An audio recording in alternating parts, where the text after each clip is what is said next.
Halo teman-teman, jumpa lagi bersama saya Tokuta di channel saya Tokuta. Sebelum nonton jangan lupa like, komentar, share, dan subscribe. Subscribe dulu karena subscribe itu gratis. Gratis, benar tidak? Ya benar, gratis. Kau yang tekan tombol merah yang di bawah itu, tekan sudah. Thank you very much. Oke, bye. Next, tanpa memperpanjang lagi kata-kata, nah kita lanjut ke topik pembahasan kita. Apa kali ini ya? Kita bicara tentang Israel Palestina. Israel Palestina ya. Israel Palestina menjadi trending topik di hampir semua platform digital teman-teman. Di berita-berita digital, berita-berita online. Nah, kamu menemukan bagaimana nama Palestina dan Israel itu tertulis di sana. Nah, kali ini saya akan menyodorkan kepada teman-teman bagaimana seorang siswi di Bengkulu Tengah gara-gara menghina Palestina, dia dikeluarkan dari sekolahnya. Betul, ini fakta. Ya, fakta. Atau mitos? No, jangan. Jangan percaya mitos.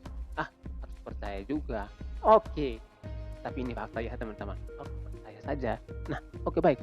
Siswi ini dia di SMA di Bengkulu Tengah, kemudian gara-gara menghina Palestina di media sosial, dia dikeluarkan dari sekolahnya. Kenapa tindakan ini diambil? Karena tentu saja yang pertama, kamu bisa membayangkan bagaimana nama sekolahnya ya. Nama sekolahnya pertama menjadi objek yang akan dibicarakan. Tentu saja orang akan menjelek-jelekan nama sekolahnya. Kemudian yang kedua, pasti orang akan menilai para guru. Betul tidak? Oke, tanpa memperpanjang itu pasti banyak dampaknya. Oke, baik. Dari Kepala Cabdin Dikbud Bengkulu Tengah, Adang Perlindungan, dia bilang bahwa pihak sekolah memutuskan untuk mengembalikan MS. Mengembalikan MS kemana? Nah, dia dikembalikan ke rumahnya. Ya, orang tua adalah. Baik, keputusan ini diambil melalui rapat teman-teman. Melalui rapat yang melibatkan semua pihak. Jadi tidak sendiri-sendiri. Keputusan melalui rapat yang melibatkan semua pihak. Artinya di situ ada konsensus, kesepakatan bersama. Baik, dari pihak sekolah ambil keputusan melalui rapat yang dihadiri oleh komite wali kelas, unsur pengawas. Keputusan dari rapat karena poin tata tertib ya. Poin tata tertib yang sudah terlampaui, maka siswi ini harus dikembalikan kepada orang tuanya.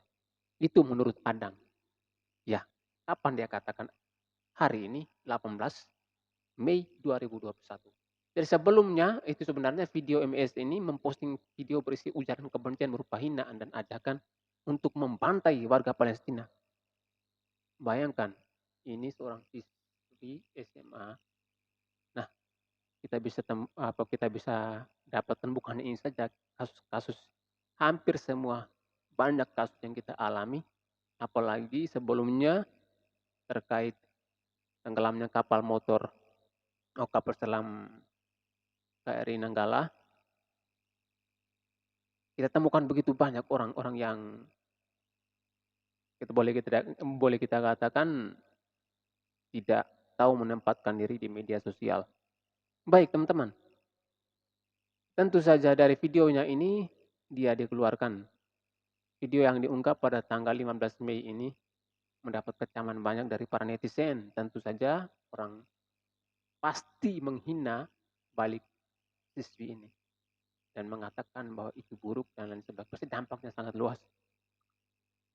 Dan videonya ini sudah dihapus. Menurut beberapa video berita yang saya baca itu bahwa dia menghapus sendiri, tapi ada juga yang mengatakan bahwa bahwa dari pihak TikTok menghapus beritanya. Baik, jadi walaupun sudah dihapus ya, teman-teman, walaupun sudah dihapus tentu saja video tersebut terlanjur viral. Jadi dia tetap berada di hampir semua platform media dan tentu itu dikonsumsi oleh publik. Nah, waktu videonya viral dia dipanggil oleh pihak Polres Bengkulu Tengah. Pihak Polres Bengkulu Tengah dari hasil mediasi, kemudian dilakukan pembicaraan bersama orang tua dari pihak kepolisian bersama orang tua, kemudian pihak sekolah lagi, dan tokoh masyarakat setempat dengan oknum pelajar tersebut ya. Jadi dia sendiri akhirnya menyatakan minta maaf dan mengakui kesalahannya tersebut, menyesali perbuatannya dan meminta maaf secara publik. Jadi Kapolres Bengkulu Tengah, AKBP Ari Baroto mengungkapkan bahwa oknum pelajar tersebut diminta membuat surat pernyataan dan video permintaan maaf. Nah, benar atau salah ini? Ya, betul. Ini tindakan yang betul menurut saya. Namun untuk proses hukum akan diselesaikan secara kekeluargaan. Benar ya. Nah, karena eh, sebetulnya ketika kita salah menggunakan media sosial, dampaknya seperti ini teman-teman. Risikonya akan merusak kita pun masa depan sendiri. Apalagi ini masih sekolah siswi SMA di Bengkulu Tengah ya. Sayangnya ya, masih di bangku sekolah, tapi ya entahlah. Saya kira ini menjadi pelajaran untuk kita bersama. Jadi pesan dari saya, hati-hati menggunakan media sosial teman-teman. Pakai yang netral, yang relax, santai, enjoy, nikmati saja. Tulis status, itu buat status yang biasa. Karena cyber itu dia akan mengecek. Jadi robot Google, robot Google itu dia akan dan akan apa di mana kamu berada. Oke baik teman-teman, saya bukan robot ya. Oke, tidak memperpanjang kata, dan seperti itu. Pesannya apa? Kita sendiri refleks masing-masing. Jadi pesan saya kepada yang pertama untuk orang tua, dari kecil anak-anak harus dididik supaya mereka tahu membedakan mana yang baik dan mana yang buruk. Paling tidak mereka tahu dan paham. Jangan hanya tahu saja, paham, mengerti juga belum cukup.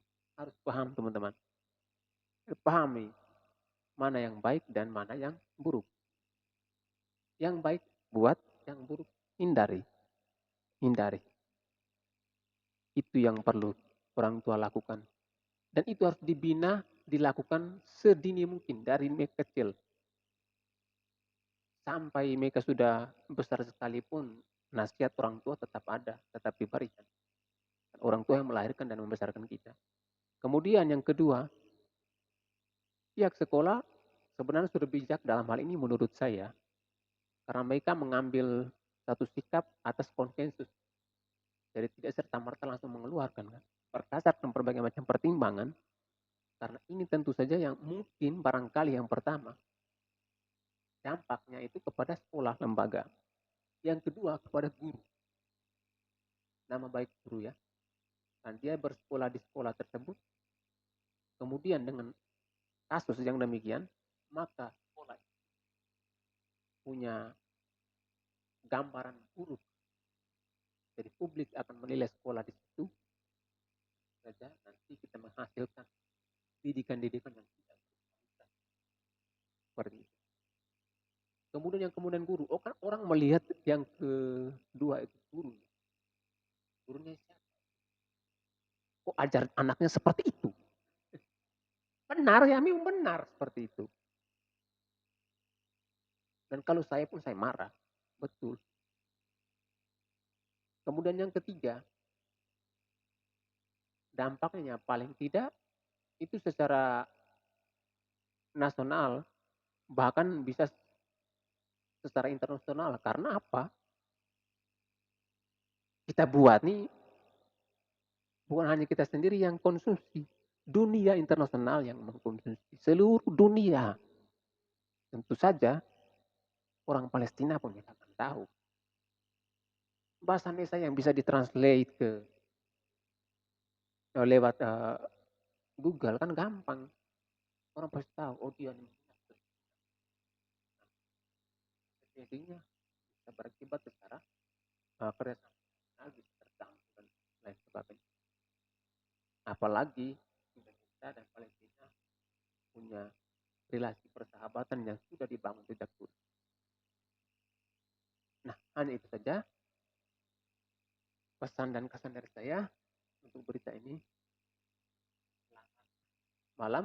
Jangan lupa like, komentar, share, dan subscribe dulu. Subscribe dulu. Oke, baik. Sampai jumpa lagi di video berikutnya.